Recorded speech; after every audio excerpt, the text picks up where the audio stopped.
बहुत ही अच्छे ढंग से चल रहे होंगे। तो आइए आज हम हिस्ट्री की क्लास को शुरू करते हैं। हिस्ट्री की क्लास में हमारे एग्ज़ाम में 18 मार्क्स के क्वेश्चन पूछे जाएंगे। चलिए हम यूरोप में राष्ट्रवाद के बारे में कितना क्वेश्चन ऑब्जेक्टिव पूछ सकता है, हम एक भी क्वेश्चन को स्किप नहीं करेंगे, सभी क्वेश्चन को समझाएंगे। तो चलिए हम शुरू करते हैं। फर्स्ट नंबर क्वेश्चन है, यंग यूरोप की स्थापना कब हुई थी? तो आपका उत्तर क्या हो जाएगा? 1928 ईस्वी में। यंग यूरोप की स्थापना कब हुई थी? 1928 में। 1928 में, यानी इसको आप जहन में बैठा लीजिए कि 1928 में यंग यूरोप की स्थापना हुई थी। यंग इटली की स्थापना किसने की थी? तो यंग इटली की स्थापना किसने की थी? मेजनी ने की थी। कौन की थी? मेजनी ने यंग इटली की स्थापना की थी। इसका ऑप्शन क्या हो जाएगा? ए होगा। यंग यूरोप, यंग यूरोप का संस्थापक कौन था? कौन था? तो मेजनी था। यानी यंग यूरोप का संस्थापक कौन था? तो मेजनी था। क्वेश्चन नंबर 4, इटली में राष्ट्रवाद का जन्मदाता कौन था? इटली में राष्ट्रवाद का जन्मदाता कौन था? ऑप्शन क्या हो जाएगा? सी हो जाएगा। यानी कौन था? नेपोलियन था। इटली के एकीकरण का मसीहा कौन था? यानी मसीहा कौन था? इटली के एकीकरण, माने जो इटली का एकीकरण हुआ उसका सबसे ज़्यादा योगदान किसका था? तो क्या हो जाएगा? मेजनी का था। ऑप्शन ए सही होगा। क्वेश्चन नंबर 6 देखिए, इटली के एकीकरण की तलवार कौन था? कौन था? गैरिबाल्डी था। गैरिबाल्डी को क्या कहते हैं? इटली के एकीकरण की तलवार कहते हैं। 7 नंबर क्वेश्चन देखिए, इटली एवं जर्मनी वर्तमान में किस महादेश के अंतर्गत आते हैं? तो किस महादेश के अंतर्गत आते हैं? ऑप्शन सी हो जाएगा, यानी यूरोप हो जाएगा। जर्मनी के एकीकरण के लिए कौन उत्तरदायी था? बोलिए। बिस्मार्क उत्तरदायी था। अब देखिए क्वेश्चन नंबर 9 देखिए, जर्मनी के एकीकरण का प्रमुख वास्तुकार कौन था? यानी जर्मनी का जब एकीकरण हुआ उसमें प्रमुख वास्तुकार का किरदार कौन निभाया? तो हमारा आंसर हो जाएगा डी, बिस्मार्क। कौन? तो ऑप्शन डी यानी बिस्मार्क हो जाएगा। अब देखिए क्वेश्चन नंबर, इटली एवं जर्मनी के एकीकरण के विरुद्ध कौन देश था? इटली और जर्मनी के जब एकीकरण हुआ उसके विरुद्ध में कौन देश था? तो ऑप्शन सी, ऑस्ट्रिया था। कौन था? ऑस्ट्रिया था। इटली के एकीकरण में निम्न में से किसका संबंध नहीं है? यानी इस 4 ऑप्शन में से कौन सा ऐसा ऑप्शन है जो क्या इटली के एकीकरण से संबंधित नहीं है? तो बिस्मार्क का आंसर क्या हो जाएगा? यानी ऑप्शन ए हो जाएगा। बिस्मार्क जो था वो क्या था? इटली के एकीकरण में संबंधित नहीं था। देखिए क्वेश्चन नंबर 12 देखिए, फ्रांस की क्रांति का प्रमुख कारण क्या था? ऐसा कौन सा कारण था जिससे फ्रांस की क्रांति हुई? तो निरंकुश शासन, यानी शासन जो था एकदम चौपट था, ठीक, यानी निरंकुश था, ठीक। उसी के कारण क्या हुआ? फ्रांस की क्रांति हुआ। क्वेश्चन नंबर 13 देखिए, फ्रांस की क्रांति का अग्रदूत किसे कहा जाता है? यानी अग्रदूत का क्या मतलब है कि अग्रदूत यानी फ्रांस की क्रांति जो हुआ उसमें सबसे आगे कौन सा ऐसा आदमी था जिसने पहला कदम बढ़ाया?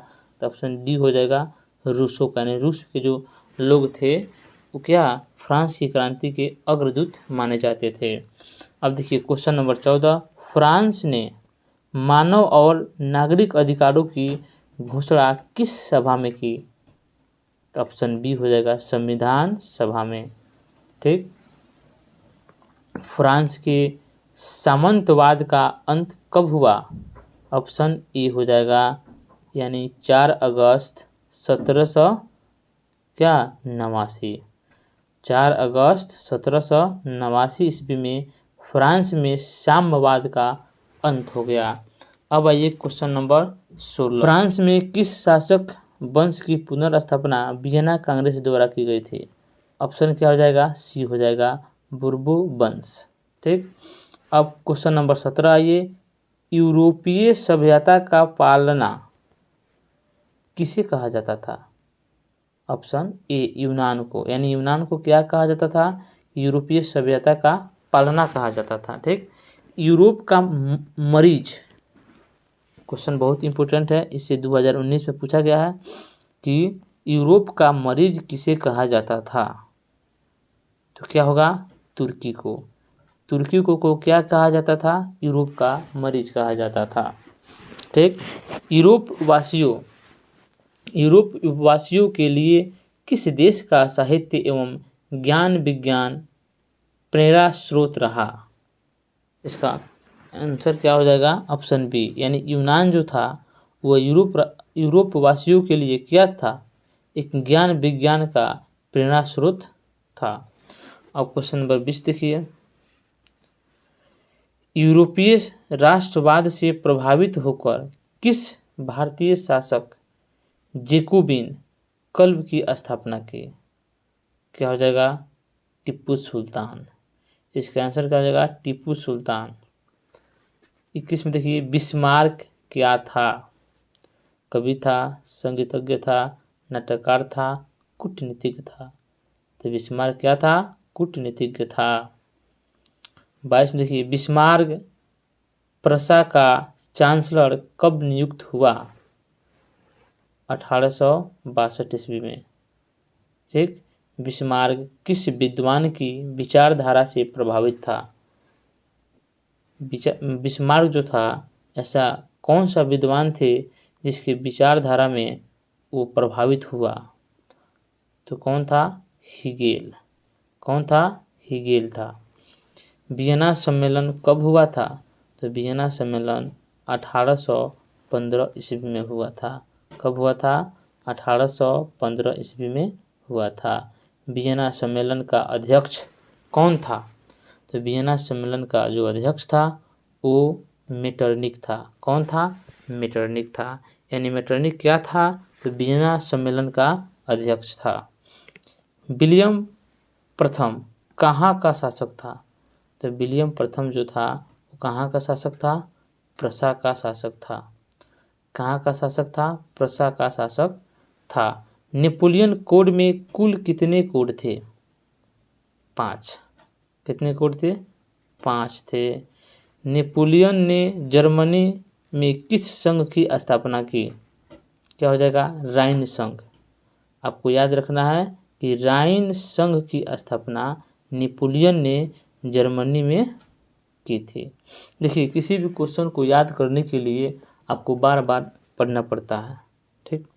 हम 500 क्वेश्चन कर लिए, 600 क्वेश्चन कर लिए, आज जब एग्जाम में हम जाए तो 5 भी क्वेश्चन नहीं बने तो हमारा 600-600 क्वेश्चन करने से क्या फ़ायदा है। हम किसी भी क्वेश्चन को करें तो एकदम क्लियर करें कि हाँ इसका आंसर यही होगा, तभी जाकर हम एग्ज़ाम में कंफ्यूज नहीं होंगे। यदि हम हड़बड़ सड़बड़ में 10,000 भी क्वेश्चन पढ़ लें, उसका रिवीजन नहीं करें तो क्या होगा, हमारे एग्ज़ाम में जाएंगे तो क्या होगा, क्वेश्चन ही देखकर हम चकित हो जाएंगे कि किसका आंसर कौन होगा। इसलिए आपसे रिक्वेस्ट है कि आप किसी भी क्वेश्चन को पढ़िए, एकदम गहनता से पढ़िए कि हाँ वो क्वेश्चन अगर एग्ज़ाम में आ जाए तो पक्का नहीं छूटना चाहिए। ठीक। तो आइए हम कौन सा क्वेश्चन नंबर 28, नेपोलियन ने जर्मनी में किस संघ की स्थापना की थी, तो राइन संघ की स्थापना की थी। ठीक। नेपोलियन संहिता किस वर्ष लागू की गई, किस वर्ष लागू की गई, 1804 ईस्वी में।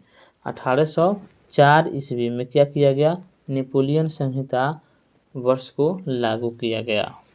मेटरनिक क्या था, जो मेटरनिक था वो क्या था, घोर प्रतिक्रियावादी था। क्या था, तो घोर प्रतिक्रियावादी था। कौन था घोर प्रतिक्रियावादी, मेटरनिक था। ठीक। मेटरनिक का पतन किस वर्ष हुआ था, तो मेटरनिक का पतन 1848 ईस्वी में हुआ था। किस वर्ष हुआ था, 1848 ईस्वी में हुआ था। क्या हुआ था, तो मेटरनिक का पतन हुआ था। ठीक। अब क्वेश्चन नंबर 32 को देख। मेटरनिक कौन था, कौन था मेटरनिक, बोलिए, ऑस्ट्रिया का चांसलर था। मेटरनिक कौन था, ऑस्ट्रिया का चांसलर था। ठीक। मेजनी ने सन 1834 ईस्वी में किस संस्था का गठन किया, यानी मेजनी के द्वारा किस संस्था का गठन किया गया, कब, 1834 ईस्वी में, तो यंग यूरोप का जो एक संस्था था उसका क्या मेजनी के द्वारा 1834 में गठन किया गया। ठीक। क्वेश्चन नंबर 34 देखिए, मेजनी का संबंध किस संगठन से था। जो मेजनी था उसका संगठन जो था किससे था इसमें, या लाल सेना से था कि फिलिक हेटारिया से था, एक कि कर्बोनारी से था, आकि डायट से था। तो कर्बोनारी आंसर हो जाएगा, यानी बी ऑप्शन आंसर हमारा हो जाएगा। जलवे राइन एक संस्था थी। जलवे राइन एक संस्था थी, किसकी संस्था थी, व्यापारियों की संस्था थी। ठीक, आज जलवे राइन की स्थापना किस राज्य से की, देखिए जलवे राइन यहाँ भी क्या है, जलवे राइन। तो जलवे राइन एक संस्था थी किसका, व्यापारियों की। आज जलवे राइन की स्थापना किस राज्य से की गई, प्रसा से की गई। किस राज्य से की गई, प्रसा से की गई। हंगरी की राजधानी क्या कहाँ है, तो बुडापेस्ट है। हंगरी की राजधानी कहाँ है, बुडापेस्ट है। हंगरी की भाषा क्या थी, तो हंगरी की भाषा क्या थी, म्यांमार थी। क्या थी, हंगरी की भाषा क्या थी, म्यांमार थी। ठीक, हंगरी में आंदोलन का नेतृत्व किसने किया था। हंगरी में आंदोलन का नेतृत्व किसने किया था, क्या बोलेंगे, कोसुथ ने किया था। क्या किसने किया था, कोसुथ ने किया था। हनोई समझौता कब हुआ था। हनोई समझौता कब हुआ था, तो 1946 में हुआ था। कब हुआ था, 1946 में हुआ था। हनोई समझौता 1946 में हुआ था। एक क्वेश्चन को इतना पढ़िए कि एकदम वो याद ही हो जाए। फिर अगर दोबारा आपको कहीं दिख जाए तो आपको कन्फ्यूजन पैदा नहीं हो, क्योंकि क्या आपको एकदम वो याद हो गया है। एक बार यदि पढ़ेंगे तो हम भूल जाएंगे, पक्का भूल जाएंगे। हर इंसान भूलता है। देखिए यदि बार बार हम उसको पढ़ेंगे तो क्या होगा, वो हमको एक मतलब क्या होता है कि जहन में वो एकदम बैठ जाएगा, ना खून के रग रग में वो बैठ जाएगा, जिससे हमको भूलने में भी दिक्कत होने लगेगी, हम कभी नहीं भूल सकते हैं। ठीक, तो इसको क्या हम बार बार रिविजन करेंगे, बार बार पढ़ेंगे, जब तक वो क्या हमें पूरी तरह से याद ना हो जाए। क्वेश्चन नंबर 41 देखिए, सेडोवा। सेडोवा के युद्ध में किसकी पराजय हुई, यानी सेडोवा का जो युद्ध हुआ उसमें किसकी पराजय हुई थी, ऑस्ट्रिया की पराजय हुई थी। किसकी पराजय हुई थी, ऑस्ट्रिया की पराजय हुई थी। अब देखिए सेडोवा का युद्ध किनके मध्य हुआ था। सेडोवा का जो युद्ध हुआ किनके मध्य हुआ था, तो ऑस्ट्रिया और क्या, प्रसा। ऑस्ट्रिया और प्रसा के बीच में सेडोवा का युद्ध हुआ था। सीडान। सीडान का युद्ध किनके बीच हुआ था, तो बताइए, प्रसा और फ्रांस। देखिए सेडोवा और सीडान, इसमें आपको ध्यान देना होगा कि क्या है, सेडोवा, ये क्या है, सीडान। तो सेडोवा का युद्ध किसके बीच हुआ था, तो ऑस्ट्रिया और प्रसा के बीच। और सीडान का युद्ध किसके बीच हुआ था, तो प्रसा और फ्रांस के बीच। ठीक, जर्मनी का एकीकरण कब पूरा हुआ, यानी जर्मनी का जब एकीकरण हुआ वो किस वर्ष पूरा हुआ, तो ऑप्शन क्या हो जाएगा, 1871 ईस्वी में पूरा हुआ। चलिए, जर्मन राइन। जर्मन राइन जो था वो राज्य, उसका निर्माण किसने किया था, तो नेपोलियन बोनापार्ट ने किया था। ये देखिए 2014 में पूछा हुआ है, 2016 में पूछा हुआ है। ये क्वेश्चन बेहद इम्पोर्टेंट है, हो सकता है कि आपको 2022 में भी पूछ दे। कौन सा क्वेश्चन, तो जर्मनी राइन राज्य का निर्माण किसने किया था, नेपोलियन बोनापार्ट ने किया था। ठीक, यूनान के स्वतंत्रता संग्राम में किसकी पराजय हुई। यूनान की जो स्वतंत्रता संग्राम थी उसमें किसकी पराजय हुई थी, ऑप्शन डी यानी तुर्की की पराजय हुई थी। क्रीमिया। क्रीमिया युद्ध कब हुआ था, तो क्रीमिया युद्ध कब हुआ था, 1853 से 54 ईस्वी में क्रीमिया युद्ध हुआ था। ठीक, अब ये कार्बोनारी की स्थापना कब हुई थी, तो कार्बोनारी की स्थापना कब हुई थी, ऑप्शन डी 1810 ईस्वी में क्या हुआ था, कार्बोनारी की स्थापना हुई थी। काउंट काबूर को विक्टर इमैनुअल ने किस पद पर नियुक्त किया। काउंट काबूर को विक्टर इमैनुअल ने किस पद पर नियुक्त किया, इसका आंसर क्या हो जाएगा, ऑप्शन नंबर सी यानी प्रधानमंत्री के पद पर नियुक्त किया। यानी काउंट काबूर को किसने, द विक्टर इमैनुअल ने प्रधानमंत्री के पद पर नियुक्त किया। ये भी क्वेश्चन क्या है 2020 में पूछा हुआ है, हो सकता है कि ये 2022 में पूछ दे। ठीक, राष्ट्रवाद की अवधारणा का जन्म किस घटना से माना जाता है। ऑप्शन बी हो जाएगा फ्रांस की क्रांति से। ठीक, रक्त एवं लौह की नीति का अवलंबन किसने किया था। वेरी वेरी इंपॉर्टेंट है, इसको आप रट कर जाइएगा कि बिस्मार्क ने क्या किया था, रक्त एवं लौह की नीति का क्या अवलंबन किया था। बहुत इंपॉर्टेंट है, 3 बार पूछा हुआ है, 2011, 2017, 2020। ठीक, लाल कुर्ती का गठन किसने किया था। किसने किया था, गैरिबाल्डी ने किया था। फ्रैंकफर्ट की संधि कब हुई थी। बहुत इंपॉर्टेंट है, फ्रैंकफर्ट की संधि कब हुई थी। ठीक, ये भी पूछा हुआ है 2020, 2021 में। तो इसका आंसर क्या हो जाएगा 1871 में। ठीक, बरयास की संधि कब हुई थी। ऑप्शन बी 1919 में। 1919 में क्या हुआ था, जलियांवाला बाग की हत्याकांड भी हुआ था और वर्साई की संधि भी हुई थी। मरियान किस देश के राष्ट्रवाद का प्रतीक था। मरियान जो था वो किस देश के राष्ट्रवाद का प्रतीक था। तो क्या हो जाएगा ऑप्शन ए फ्रांस देश का। ठीक, इंग्लैंड का कौन कवि यूनानियों की स्वतंत्रता के लिए यूनान में ही क्या शहीद हो गए, यानी मर गए नहीं बोलेंगे, इसे शहीद होना बोलेंगे। ठीक, क्योंकि जो महान व्यक्ति कभी मरता नहीं है, वो हमेशा शहीद होता है। ठीक, तो क्या हो जाएगा इसका आंसर लॉर्ड बायरन। क्या हो जाएगा लॉर्ड बायरन। ठीक, गैरिबाल्डी पेशे से क्या था, बहुत इंपॉर्टेंट है। ठीक, ये क्वेश्चन आपको 2022 में मतलब 80% से ऊपर आशा है कि क्वेश्चन आएगा। तो गैरिबाल्डी पेशे से क्या था, नाविक था। क्या था, नाविक था। ठीक, चार्टिस्ट आंदोलन कहाँ संपन्न हुआ। तो इंग्लैंड में संपन्न हुआ। कहाँ संपन्न हुआ, इंग्लैंड में संपन्न हुआ। वार एंड पीस किसकी रचना है। वार एंड पीस किसकी रचना है। तो लियो टॉलस्टॉय की रचना है। क्या, वार एंड पीस। ठीक, किस युद्ध के बाद जर्मनी का एकीकरण पूरा हुआ।